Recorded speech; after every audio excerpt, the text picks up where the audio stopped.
vertu, tout le monde devient chrétien, la religion païenne est abolie, donc le christianisme est la religion officielle des Romains, et donc tout ce qui est vestige de martyrs va être réinhumé, et puis on va construire une petite basilique, pas loin de là où ils étaient, ils étaient cachés dans une catacombe, et au-dessus on va construire une basilique qui va être, nous disent les textes du Vatican, dédiée à leur nom.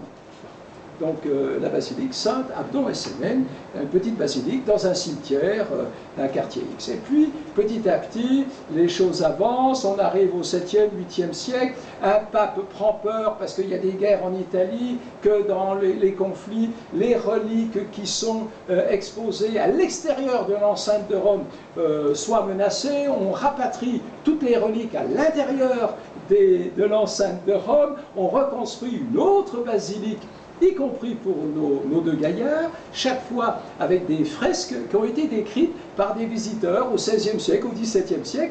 Donc on sait qu'effectivement il y a eu donc, déjà, dès le 5e, 6e siècle, le culte à Rome qui se développe. Et dans les nécrologues du Vatican et de Saint-Jean de Latran, deux grandes églises de Rome, effectivement, le 30 juillet apparaît comme dès le 6e siècle, comme la fête, enfin le pèlerinage, la fête de la persécution de nos deux Perses.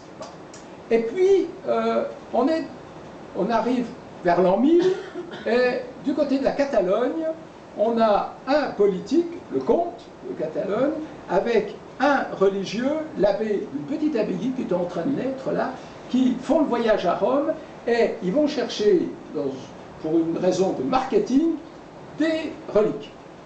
Le Vatican avait encouragé ça aussi en disant si vous voulez que vos populations rurales analphabètes, désorientées, retrouvent le chemin de l'Église, ainsi de suite, on va faire la chose suivante, vous venez, je vous donne des reliques de X, peu importe, et puis vous verrez à partir de là, ces reliques, on sait que ça marche comme ça, il y a des miracles qui vont se développer, et petit à petit, effectivement, alors il y a tout le voyage, il faut voir dans la légende, on raconte ce voyage étonnant dans un tonneau avec un faux fond pour éviter que les brigands s'emparent des reliques, bref, nos deux gaillards, le moine et le comte, reviennent en Catalogne avec ces morceaux d'ossements, présumés avoir appartenu à deux Perses, et à partir de là, parce que la tradition à Rome était déjà comme ça, il y a un tombeau qui n'est pas tout à fait celui-là, encore à l'époque, dans lequel donc on met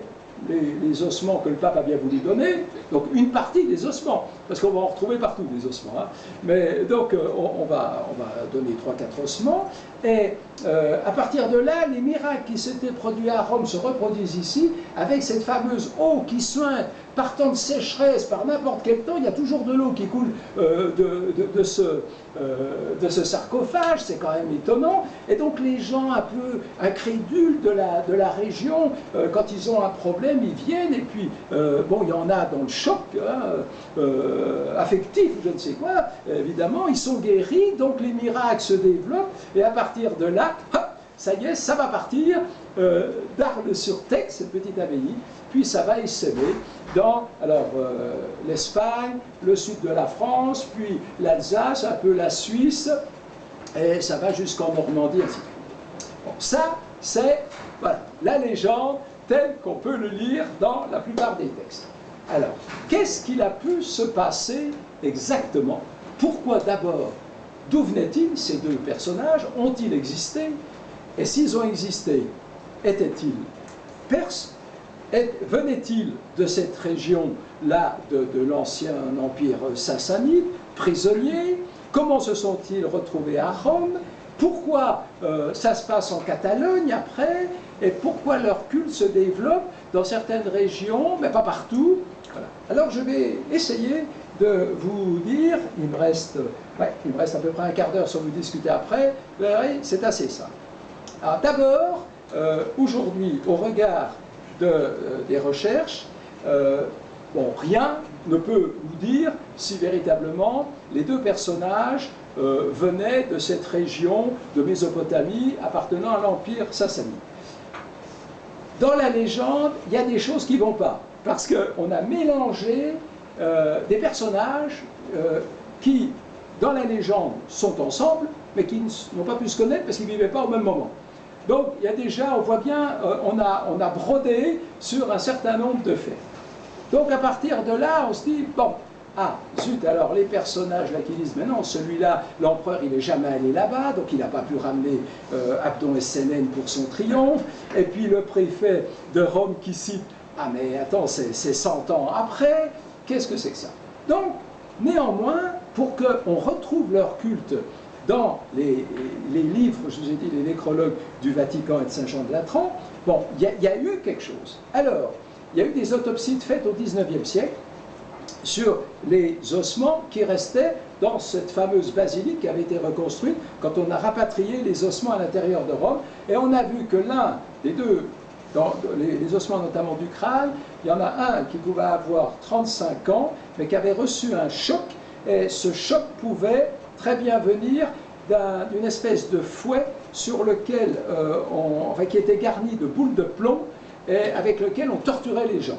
Donc, ils ont dit, ah, donc les toubibs qui ont inspecté ça ont dit, ah, bon, il y a un signe là. Et l'autre a été considéré dans l'autopsie comme d'origine orientale. Alors, qu'est-ce qui aurait pu faire qu'il y ait peut-être donc deux orientaux qui se soient retrouvés à Rome? Alors, là où la légende attribue le fait qu'ils aient été enterrés la première fois, c'était un quartier économique, pas loin du port de Rome, dans lequel on faisait beaucoup de trafic, notamment d'huile d'olive.